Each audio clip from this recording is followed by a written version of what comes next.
Hey everybody, it's Josie. Welcome back to Cedar Creek Homestead. I'm so glad that you're here to spend a little bit of time with me. Now I know that this right here is shining bright, kind of like Rudolph the Red-Nosed Reindeer. Instead of mine will be the red forehead. And I am putting stuff on that, and I am working on trying to get it to go away. I don't know what it is. I've had that patch for a long, long time. And Cheyenne got me some lotion, moisturizer stuff.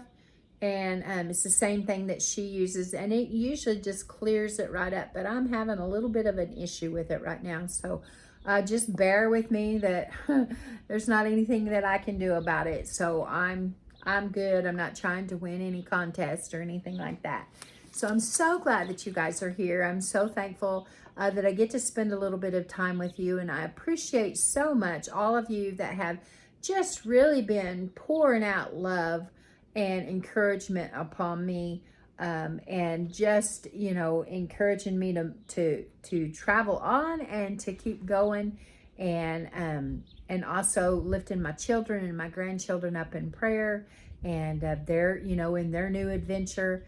And so I am just keep clicking on. I've been having to do a lot of praying with these storms coming through and being by myself. I'm scared of storms. The Lord has been faithful. You know my thing with the lawnmower, and it's fixed now, but it's just so wet I can't mow. Then the truck broke down. You know the whole history behind that. And I was washing dishes today, and I had already been praying, and I wasn't even thinking about some of that stuff. And I heard a horn honk out in my front yard. So I looked out the window, and it was some folks from our church. And you guys, you know how we get in our own heads sometimes, and we think about, you know, when something goes down, like my truck went down, I was like, well, now how am I going to go to the post office, and how am I going to go to the bank? I don't go and run and do all that stuff. Usually Gore is as far. I haven't been out of Gore probably in the last two and a half months. I haven't been any further than Gore, and which is just 5 minutes down the road at that. But anyway, and I'm not complaining about that. But I got in my own head thinking, how now I got to get groceries, and I got to go to the bank, and I got to go to the post office, and I got some bills to pay, and you know what happens? You get yourself all worked up. So, I had time, spent a little bit of time in prayer this morning, and I was in the kitchen washing up dishes, and like I said, I heard that horn honk, and this couple were here. And I went outside, and you know what they had done? They had brought her car here for me to drive. My sweet church sister told me that on her way home last night, it came to her, you know, we ought to just let Stacy, they all call me Stacy, they don't call me Josie, we ought to let Stacy use our car. And she said she didn't say anything. They continued to drive towards home, and it wasn't long, and her husband said the very same thing. Said, you know, we ought to let her use our car. And you guys, they brought that car to me this morning, and they told me to use the car, and I thank the Lord. I'm very blessed to have people that care. Now, I will tell you that sometimes it's hard when you have been, and Howie and I have always been, when you have been on the side that God has blessed so that you can do for others. It's hard when you're on the receiving end. It's not a prideful thing. It's just hard. It's hard. And it seems like one thing after another, after another, after another. Now, I can think down through life when Howie and I were doing those kind of things like what they're doing. We never gave it any thought. We were just doing it because God led us to do it. But you know what? You can't outgive God. Never can you outgive God. And some of you have been that same way with me. I have several of you have been so kind and sending cards and of encouragement, letters of encouragement, reminding me of the very things that I tell you guys, encouraging your hearts or trying to encourage your hearts. You've done the same with me, and I appreciate that so much. I've gotten little love gifts in the mail. I've gotten a sweet little comforter, and I've gotten house shoes, and I've got little handmade shawls, and I've gotten quilts, and I've gotten all kinds of wonderful things that y'all have blessed me with. And I just thank the Lord for that. And so what I wanted to talk about today was that today is the National Day of Prayer, a time that we are called as a nation to turn to the Lord. It started a long, long time ago.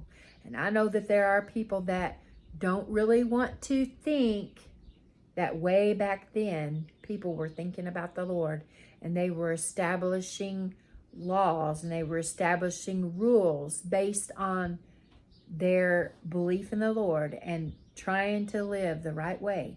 But it really did start way back yonder when we were colonies instead of states. And the people wanted to self-govern. They didn't want the king way over across the ocean to be telling them how to live. They wanted freedom to worship the Lord the way they wanted to worship him. They wanted freedom to be able to speak and to gather together and have opinions and have things to say, what they liked and what they didn't like, without fear of being imprisoned. They didn't want their cities to be occupied by the British Army and all of the other things, all the the taxes and all of the pressures that came against the American colonies. The Continental Congress met, and they decided that they wanted to get the people, those that were in the colonies, to turn to God in prayer and meditation. Now, there were some things going on in the colonies that weren't being liked by the people. And so they did this prayer and meditation, and it's down in the history books. It's not in the history books that you're going to find in school, but it is in recorded history that when they did this thing, they turned to the Lord and they honored him and they prayed and they meditated upon him, things happened. They said that they could feel a moving in the colonies, a shifting, an excitement, a desire for things to change. All through the years of the Revolutionary War, we know that there were great challenges. Remember the stories that you heard in school of how they had to wrap their feet in the wintertime because their shoes weren't adequate, or maybe they had wore out their shoes. They had great difficulties, but they pressed on and they pressed forward because they wanted to be a free nation. They wanted self-governance, and they knew to turn to the Lord and to meditate upon him and to pray and to fast. Year after year after year, they called the nation to prayer. Now, we would hope that everyone had their personal prayer life, that they were praying on a daily basis, that it wasn't just one time a year that they were praying, but they were called to prayer specifically for a purpose once a year. History records another time from 1815 all the way back, all the way up to 1863, 47 years that they did not call the nation to prayer. They did not say, let's, as a nation, go on our knees before the Lord and to pray and to fast and to call out to Him for things to be changed. We know that that was some of the darkest years in our nation's history. Slavery and all the other things were taking place. And life was hard for many, many, many individuals. Now in 1863, President Lincoln called people back. It was a call for prayer and thanksgiving. Prayer and being thankful for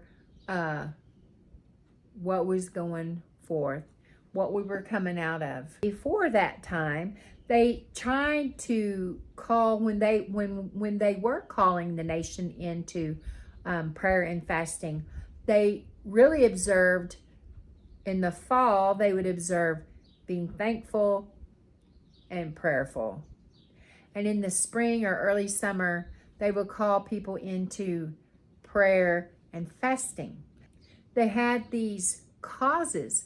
They had, there were growing pains. There were all kinds of things that were taking place. And thankfully, there were wise people that saw that there was a need for our nation to pray and to fast. And then and again, to pray and to be thankful and to be, and have prayers of thanksgiving. Lincoln called that in 1863. Of course, we know that we were in the throes of the Civil War then.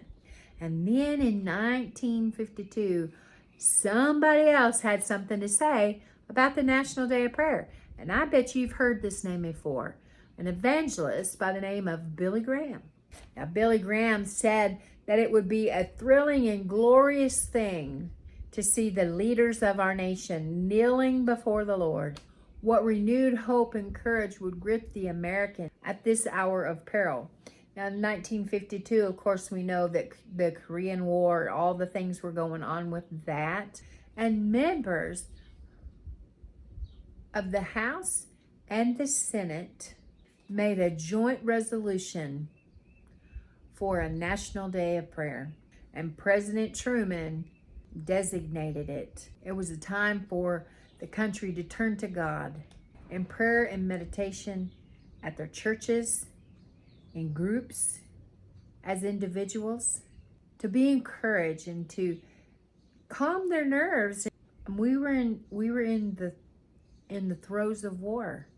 It hadn't been that long since we had been in World War II, and we know, or they knew all of the perils, and they knew all the fears and all the things that they faced during World War II. Now here they are again, not very many years later, and they're in the throes of the Korean War. And thankfully, Reverend Graham and the joint chambers of Congress and the president recognized that for the good of the country, we should come to a National Day of Prayer. And President Truman designated that. Later on down the line, President Reagan, he acknowledged the struggles that Washington and his men had at Valley Forge. Remember all the cold, and you hear the stories about the men wrapping their feet in cloth because their shoes have wore out and their feet are bleeding, and all of the things, and all of, being hungry and being cold and all that. And President Reagan acknowledged the faith and the hope that George Washington had way, way back then. And Reagan was recognizing it then. When President Reagan made his declaration, he said that it was an opportunity for us to further recognize the source of our blessing. Well, we know the source of our blessing is the Lord. Just like I was blessed today to be able to have a means, a mode of transportation until that truck can get fixed. We have to recognize where our blessing comes from.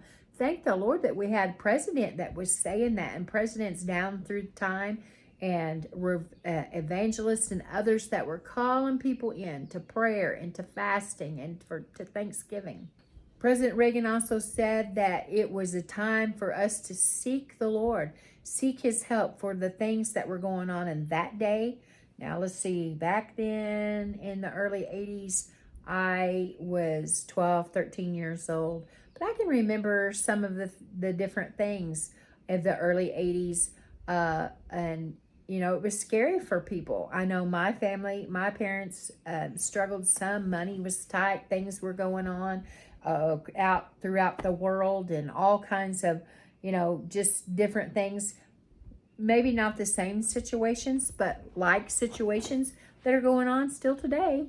Now, since Reagan, each president has made proclamations for a National Day of Prayer. Some of them have had events honoring the National Day of Prayer. Others made the proclamation and then they just let it lay for however people wanted to recognize it. And the National Day of Prayer has been challenged. Several times down through history, people have challenged it. And actually once there was a judge that was going to put a stop to it, and they waited for the appeals. And thankfully, it was overturned. What was decided was the National Day of Prayer did not make people comply.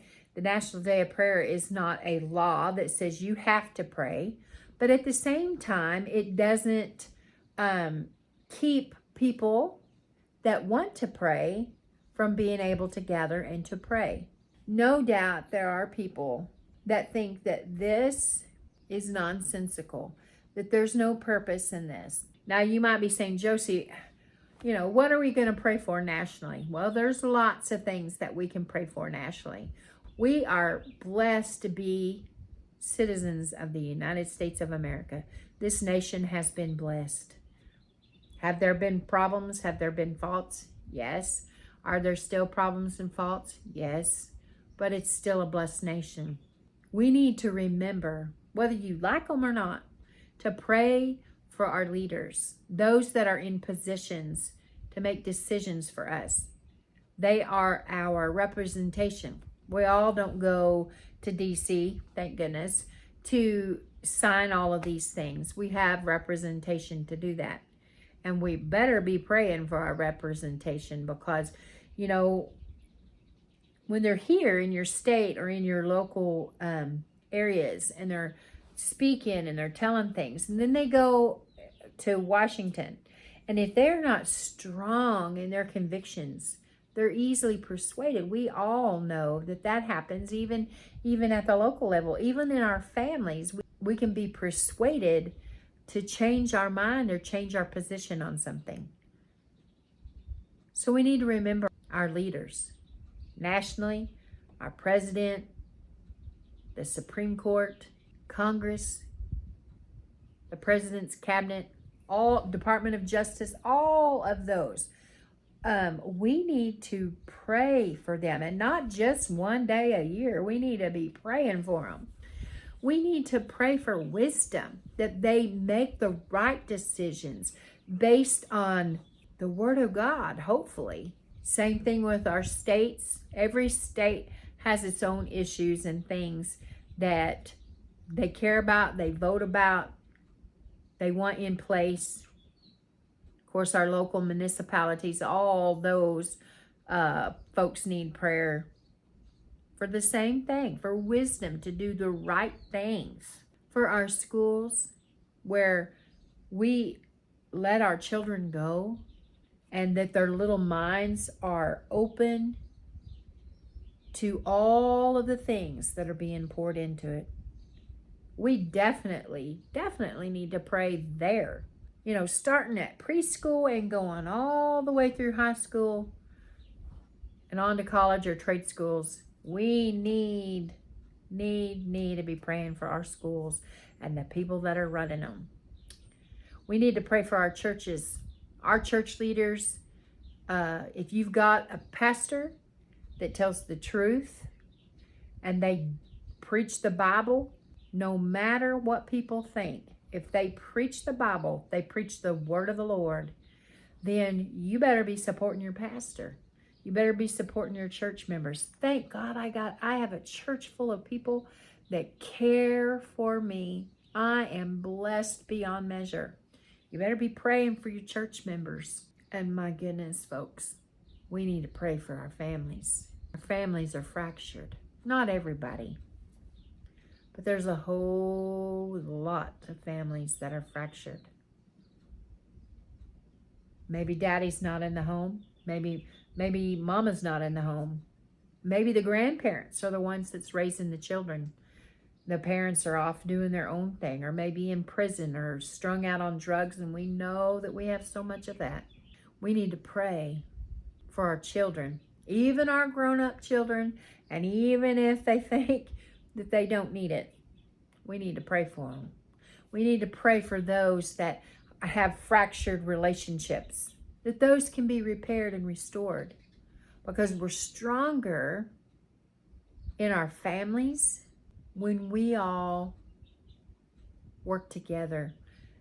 Stronger families make stronger communities, and all the way up, stronger communities make stronger states and make a stronger nation. It really boils down to one thing, and it boils down to loving your neighbor, loving one another. See, if we love one another, we love our neighbor, then a National Day of Prayer is going to be a time that can excite us, that we can get encouraged to pray for our nation, that we turn away from those things that are harmful, that we are able to come up with things through the Lord that can stop addiction, that can stop a bunch of trash that's going on, and that we can work and live by the Word of God. Last thing I'm going to tell you, and I hope I've encouraged your heart. Hey, it's early in the afternoon. You still have time to pray. If you want to be part of the National Day of Prayer, you have all the way till midnight to pray the National Day of Prayer. But hopefully you are praying on a daily basis for your family and for everything else that affects this nation and the world. I'm going to leave you with this. Blessed is the nation whose God is the Lord. I'm praying for you, and I trust you're praying for me. So, I'm going to close for now. This is Josie. I love you. I really do. Keep looking well to the ways of your household. Part of that is prayer. And until next time, guys, we're gone.